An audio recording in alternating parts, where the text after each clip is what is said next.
Biggest blunders that changed the course of modern history. Germany lose World War I. Despite the fact that Germany was a powerful country at the start of World War I in 1914, it was still unable to win the overall war.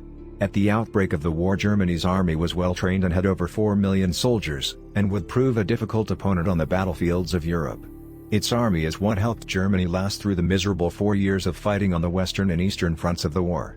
However, Germany lacked the colonies of both France and Britain, which meant that it did not have the vast natural resources or colonial populations that either of those countries had. In 1914, Britain had 5 times as many colonies as Germany, while France had over 2 times as many. Having these empires allowed both Britain and France to continue fighting for much longer, as they were able to use the colonial resources to restock the war effort, and they were able to use soldiers from their empires to help fight on the fronts in Europe. At the start of the war in 1914, Germany anticipated the issue of not having a large empire and planned to end the war as quickly as possible. Germany attempted to knock France out of the war first through the use of the Schlieffen Plan. The German plan of attack called for Germany to invade France through Belgium and to force France from the fighting. Then Germany could turn its attention towards Russian forces in the east and avoid fighting a two-front war.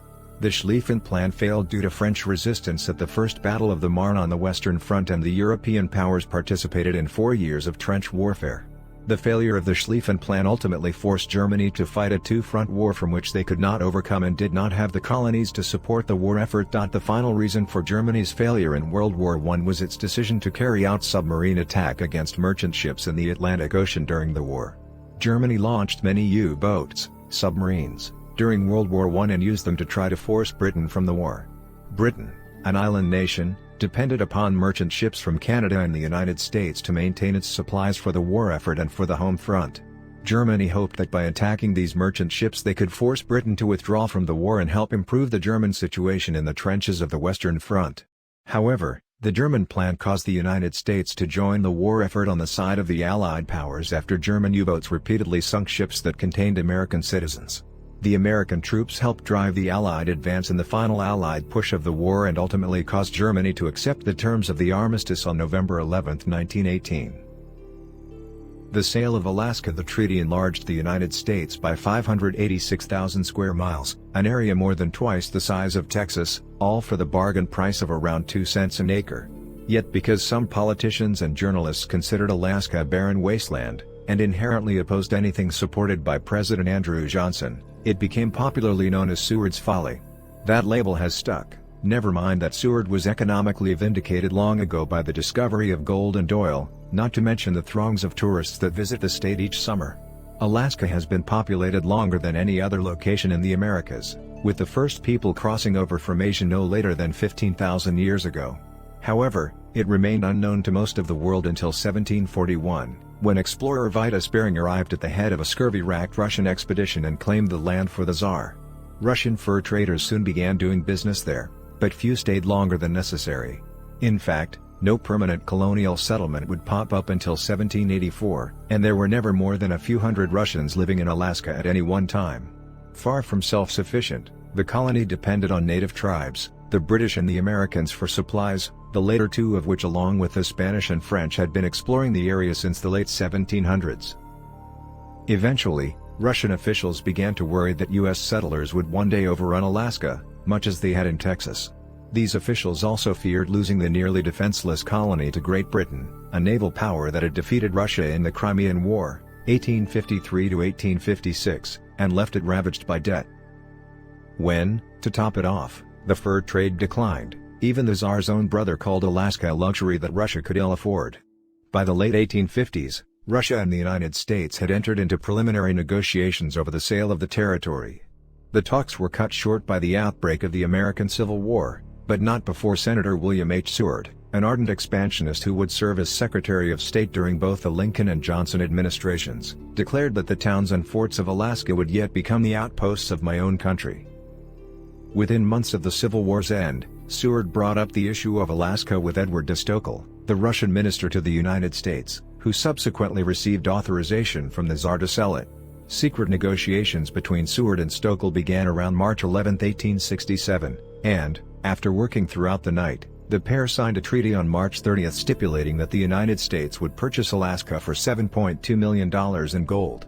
As was typical for the time, Alaska's vast indigenous population was never consulted. Seward hoped the Senate would ratify the treaty that same day.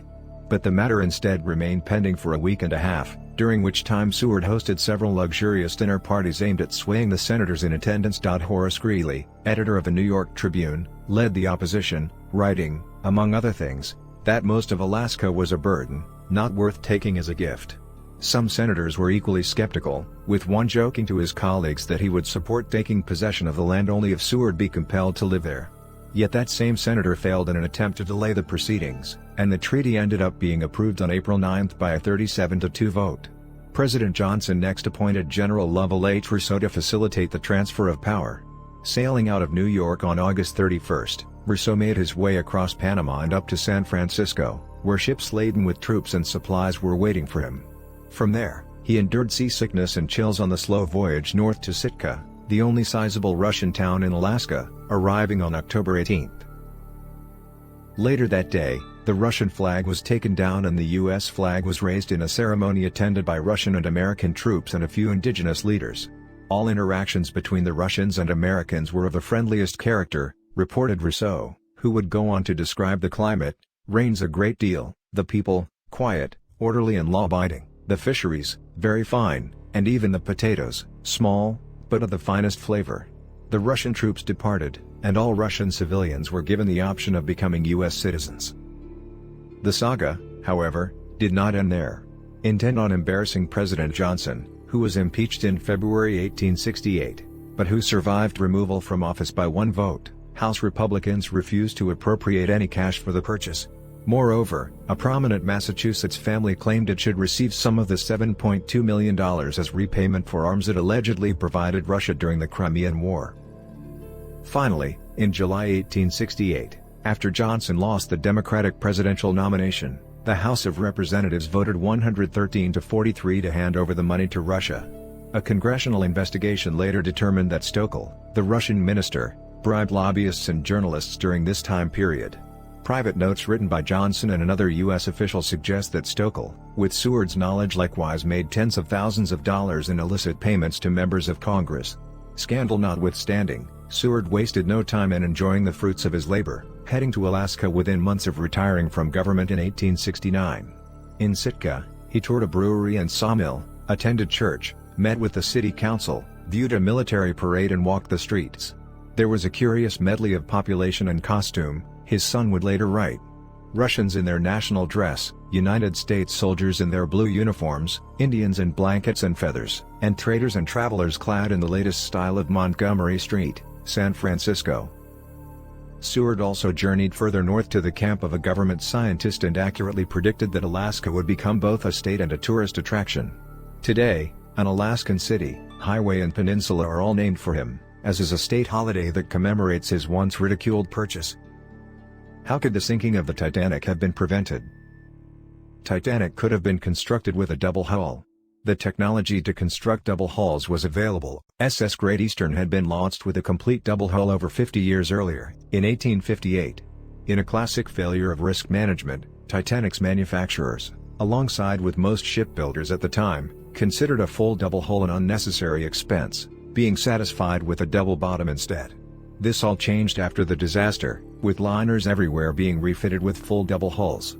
Suddenly the expense didn't seem to matter so much. The quality of the riveting and steel plates could have been better.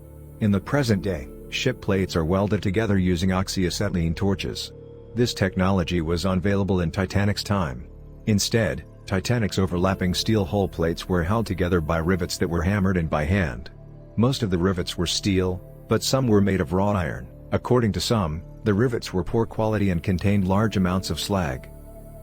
The actual hulling of the ship was caused when she dragged over the surface of the iceberg, with the berg snapping or popping the rivets along the hull, allowing water to enter in between the hull plates.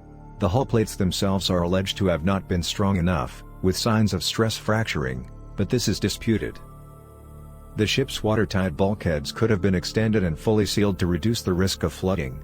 Titanic was constructed with transverse bulkheads, i.e. walls, to divide the ship into 16 watertight compartments, which could be sealed off with doors operated either manually or remotely from the bridge. So far, so good. However, the bulkheads didn't extend up the height of all decks, and weren't sealed at the top.